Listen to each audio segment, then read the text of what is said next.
চুনারুঘাটের যে ব্যক্তির মরদেহ ভারতের সীমান্তে পাওয়া গিয়েছিল সেটি আজকে দুদিন পর ভারতীয় যে সীমান্তরক্ষী বাহিনী রয়েছে বিএসএফ তারা বাংলাদেশের সীমান্তরক্ষী বাহিনী বিজিবির কাছে হস্তান্তর করেছে। আজকে 5:30টার দিকে মূলত চুনারুঘাটের যে বাল্লা সীমান্ত রয়েছে সেই বাল্লা সীমান্ত দিয়ে এই মরদেহ হস্তান্তর করে এবং বাংলাদেশের সীমান্তরক্ষী বাহিনী ভারতের সীমান্তরক্ষী বাহিনী একই সাথে দুই দেশেরই পুলিশ প্রশাসন সেখানে উপস্থিত ছিল।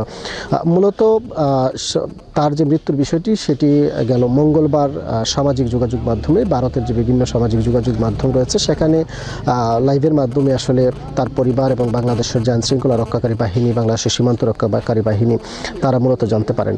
এরপরেই লাশের যে মরদেহটি আনার যে প্রক্রিয়া সেটি শুরু করেন।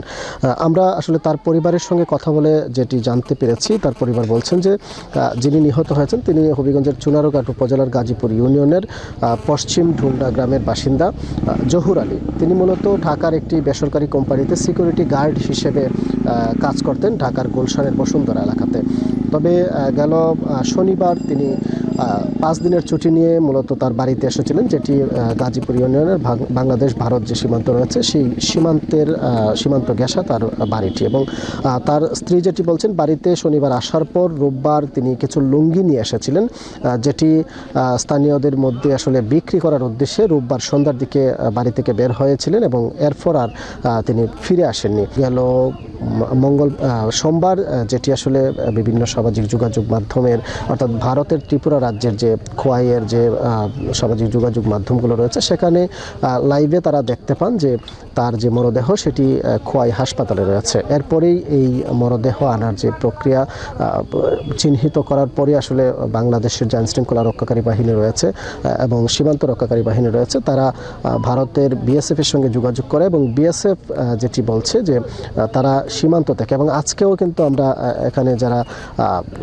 লাশ হস্তান্তর প্রক্রিয়ায় বাংলাদেশের যে পুলিশ প্রশাসন বা বিজিবির যে সদস্যরা উপস্থিত ছিলেন, একই সাথে স্থানীয় গাজীপুর ইউনিয়নের যে চেয়ারম্যান তিনি উপস্থিত ছিলেন। তারা আমাদেরকে যেটি জানিয়েছেন যে সেখানে পতাকা বৈঠকের মাধ্যমে মরদেহটি হস্তান্তর করা হয়েছে এবং সেখানে সংক্ষিপ্ত আলোচনা হয়েছে। রোববার যে জহুর আলী তার নিথর দেহ সীমান্তের পাশে বিএসএফ পরে থাকতে দেখে, পরবর্তীতে তারা পুলিশের কাছে খোয়াই যে পুলিশ রয়েছে পুলিশের কাছে হস্তান্তর করে এবং পুলিশ খোয়াই জেলা হাসপাতালে নিয়ে যাওয়ার পর সেখানকার চিকিৎসক তাকে মৃত ঘোষণা করেন। এরপরই তাকে মূলত মর্গে রাখা হয়। এরই মধ্যে কিন্তু মরদেহ তার পরিবারের কাছে হস্তান্তর করা হয়েছে। এখন তার পরিবার তাদের যে নিয়ম নীতি রয়েছে সেই নিয়ম নীতি অনুসরণ করে তার মরদেহ দাফন কাফন করবেন বলে আমাদেরকে জানিয়েছেন।